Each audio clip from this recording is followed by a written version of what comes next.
தென் அமெரிக்க நாடான பிரேசிலில் உள்ள வோபாஸ் நிறுவனத்துக்கு சொந்தமான ATR 72 என்ற பயணியர் விமானம் ஒன்று குடியிருப்பு பகுதியில் விழுந்து நொறுங்கியது. அதில் பயணித்து 62 பேர் பரிதாபமாக உயிரிழந்தனர். உள்ளூர்வாசிகள் சொல்வது என்ன? விமானம் விபத்துக்குள்ளான போது உள்ளூர்வாசிகள் பார்த்துள்ளனர். இதுகுறித்து ராய்ட்டர்ஸ் செய்தி நிறுவனத்திற்கு உள்ளூர்வாசி பெலிப் மாகல்ஹேஸ் கூறியதாவது: விமானம் விழும் சத்தத்தை நான் கேட்டதும் என் வீட்டின் ஜன்னல் வழியாக பார்த்தேன்.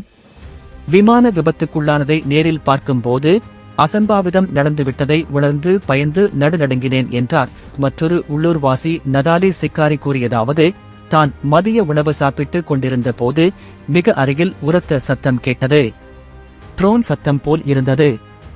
நான் ஓடி வந்து பால்கனியில் இருந்து பார்த்தேன். விமானம் பறப்பதை பார்க்கும்போது தொழில்நுட்ப கோளாறு ஏற்பட்டதை உணர்ந்தேன். சில நொடிகளில் குடியிருப்பில் விமானம் விழுந்து நொறுங்கியது. இவ்வாறு அவர் கூறினார். விமானத்தை தவறவிட்ட பயணி சொல்வது என்ன?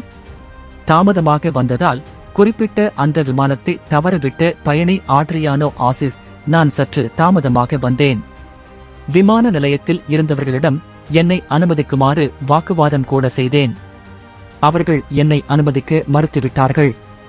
கடவுள்தான் என்னை காப்பாற்றிவிட்டார் என்றார். கால்கள் நடுங்குகின்றன. இதேபோல அந்த விமானத்தை தவறவிட்டு ஜோஸ் பிலிப் கூறுகையில், நான் முன்கூட்டியே வந்துவிட்டேன். ஆனால் விமானத்தில் ஏறுவதற்கான நேரம் கடந்து வந்துவிட்டது. உங்களை அனுமதிக்க முடியாது என்று ஊழியர்கள் கூறிவிட்டனர். நான் தகராறு செய்து அவர்களை தள்ளிக்கூட விட்டேன். இப்போது விமான விபத்து கேள்விப்பட்டதும் என் கால்கள் நடுங்குகின்றன. எனக்கும் கடவுளுக்கும் மட்டும்தான் தெரியும் என் உணர்வுகள் எப்படிப்பட்டவை என்று கூறியுள்ளார்.